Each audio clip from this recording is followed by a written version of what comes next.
এই যে আজ 15ই আগস্ট, মানে আমাদের স্বাধীনতা দিবস, আপনি দেখুন এর মধ্যে অলরেডি কত লোক ফেসবুকে পোস্ট করে দিয়েছে আমরা কি সত্যিই স্বাধীন। দেখেছেন তো? হ্যাঁ হ্যাঁ, দেখতেই হবে।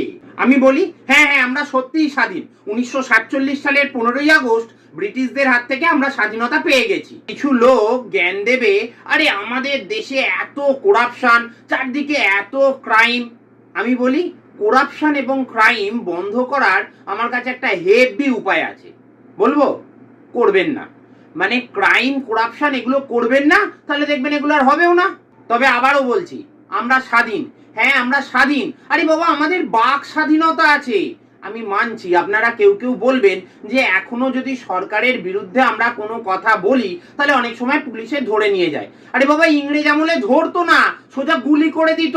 হ্যাঁ আমি মানছি আমাদের দেশে চাকরি বাকরির একটা সমস্যা আছে, বেকারত্বের সমস্যা এখন একটা বড় ইস্যু।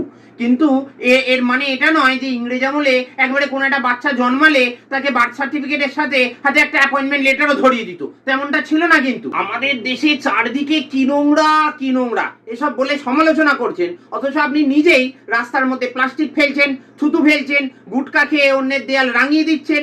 আরে বিশ্বাস করুন, এসব করতে আপনাকে কোনো সরকার বাধ্য করেনি, এগুলো আপনি নিজে থেকেই করছেন। কিন্তু নেতা নেত্রীরা সব চোর ঘুষখোর এসব বলে গলা ফাটাচ্ছেন, অথচ বিশ্বাস করুন আপনিও আপনার ছেলের চাকরির জন্য কিংবা মেয়ের অ্যাডমিশনের জন্য কোনো এক নেতার বাড়িতে গিয়ে হত্যে দিয়ে পড়ে আছেন আর তার পকেট গরম করছেন। শুনুন, শুধু নিন্দে আর সমালোচনা করবেন না। ভারতবর্ষ একটা মহান দেশ, আর এটা মহানই থাকবে।